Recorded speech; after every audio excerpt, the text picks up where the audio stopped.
Look at these gorgeous apples, apples, apples. And guess what? More apples and peaches. It is harvest season and I'm so excited. Today we're gonna do some canning.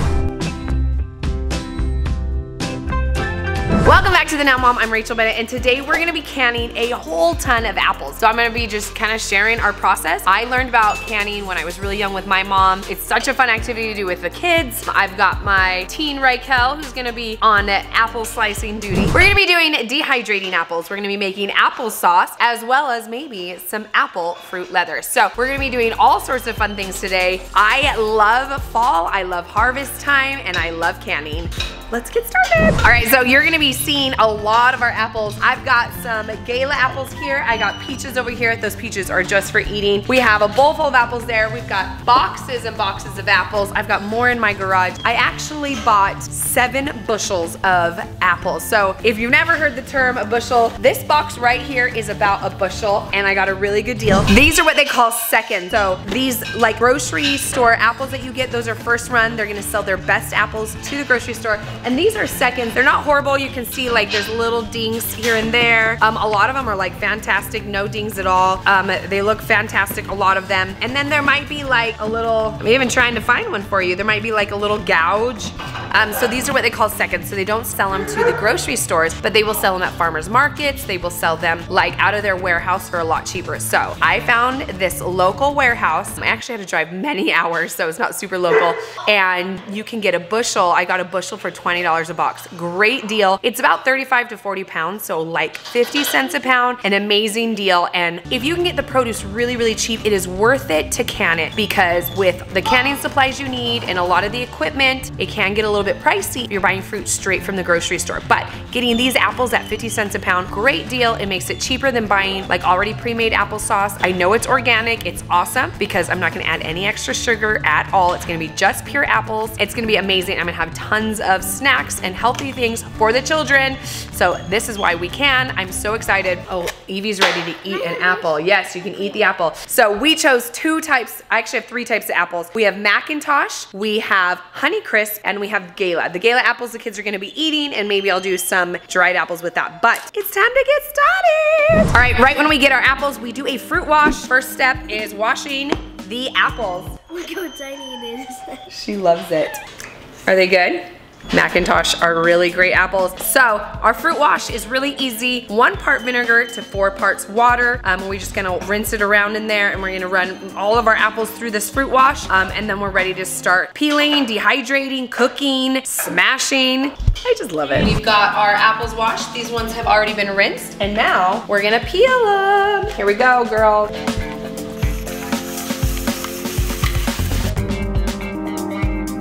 This cores and peels the apples. Pull it off. Then Evie cuts them in half and puts them on our dehydrator.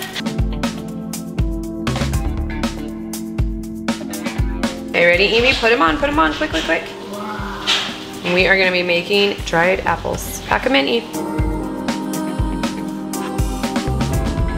Then we finished this layer. Let's add another layer. And you girls, and once Evie's done with this one, you girls can help with the next, okay?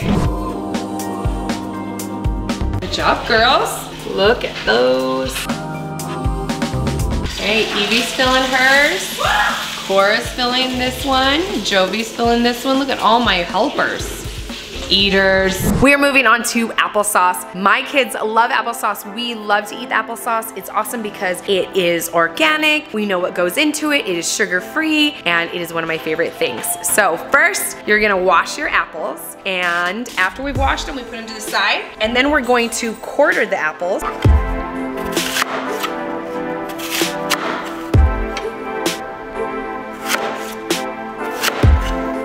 So what I love about this method of applesauce is you don't have to peel, you don't have to core them. So you quarter the apples if they're big, maybe half if they're kind of smaller apples.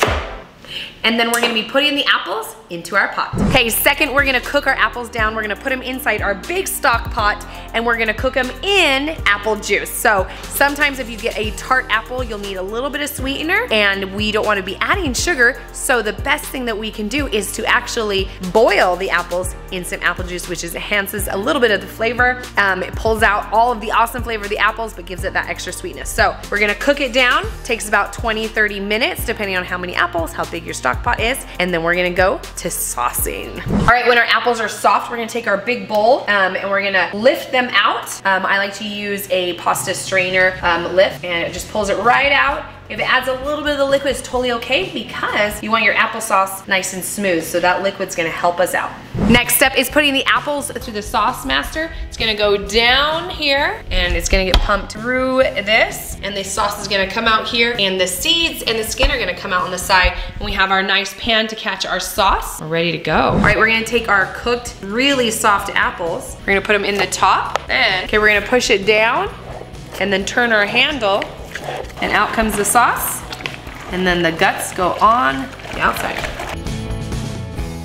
Okay, got my good helpers here. Wyatt's pushing all the apples in. Shay's making sure the applesauce comes out, and my chickens are gonna love all that. All right, after you have made the applesauce out of the sauce maker, we're gonna take our sterilized jar and fill it. There's multiple ways to sterilize. You can sterilize in a stock pot, boiling the water through it. You can wash it in your dishwasher on like a sterilized cycle. You can wash it and then keep it in your oven. So that's what I've done. We have washed them really clean, and we are putting them in the oven on the super low heat to keep them warm. So because our applesauce is like really, really warm, almost super hot, we're gonna pull this out, we're gonna fill it, and then we're gonna water bath. Let's get started. Okay, I've got my jar lifted out. Bring it over here, start filling. We take our funnel, everything is clean, just came out of the dishwashers. So we're going to start filling our jar with applesauce.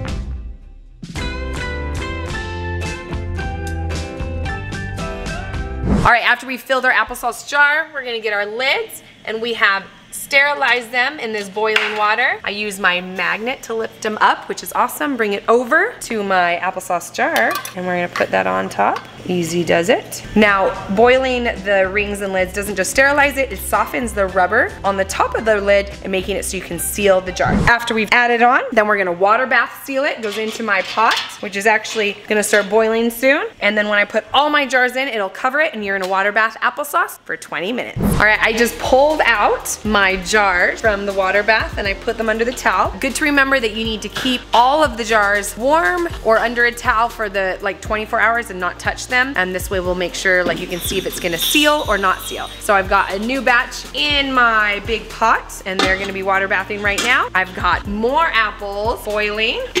And while I'm doing all of this, the kids are having a blast eating apples and filling up my dehydrator so we can make dried apples. Woo! Yeah! I absolutely love the team effort. I used to can a lot. It's been a couple years since I've been canning, so always make sure that you check out the guidelines, and I'll link them down below. I think it's the USDA guidelines on canning so that everything is safe. What they've learned is many different tricks over the years, and so they have some things that are just kind of good practices on what to do for like sterilization, canning, sealing, pressure canning, pressure cooking, all sorts of stuff. So you can check that out. I'll link it down below. It's just good to have. And my sister, who is amazing, she, I called her because I had a jar crack my first time, and I was like, oh my gosh. So words of the wise, make sure you guys remember that when you are canning, hot things go with hot. Don't combine the cold and the hot. I put a jar that was filled with applesauce, but it sat on the counter for a second before I water bathed it for like a minute or two, and it got too cool, and I put it in boiling water, and it popped the bottom of the jar off. So make sure you don't do that. Anyway, so read the guidelines, read some tips and tricks on how to do all of the canning, but if you can find a good deal on some fruit or produce or vegetables, canning is the way to go. It's awesome because then you can honestly just know what you're eating, and we absolutely love it. And the kids have already been eating the applesauce. I think I've been like canning, and then they're eating at the same time. All right, we are done with our half of our bushels. We did 3 bushels, and we got, look at all these beautiful jars of applesauce. And you gotta make sure that they are sitting for 24 hours, and then when you go to check them, I just lightly touch it to feel if it's popped down. So if the lids are popped, and you'll hear this beautiful popping sound right as they come out of the water bath canner, and you cover it with a towel, within like a few minutes you'll start to hear popping. But we let it sit for 24 hours and they're all cooled and done. And this is when we're gonna wipe off the tops, wash them down, and then label them. Make sure that you write on them the date. Dates are super important so that you're not eating really old canned food. So we write the date on it, of course what it is, and then we put it in our food storage room. So here we go, we've got a ton of our jars. We've even given a few jars away, and we're gonna do another batch. We're gonna start that a little bit later and even finish off even more of our bushels. We've enjoyed canning. I hope you guys enjoy it with us just as much. And you know what? We did so many batches of dried apples. The kids love these. They've been eating them for snacks. They've been even cutting up regular apples for snacks. We've just been having so much fun during this harvest time. So if you guys want more details, make sure you go over to theohanaventure.com. Check out the blog because I have full details on pots and equipment and jars, and also good information on all the regulations, on learning the tips and tricks on how to can, all what not to do. So make sure you go over to theohanaventure.com. I've enjoyed hanging out with you guys. I hope you're enjoying this fall season. If you guys are canning, let me know your recipes. Let me know what you're doing with all of your fun fall harvest. Thanks for hanging out, everybody. We'll see you guys next time on the Now Mom. Bye.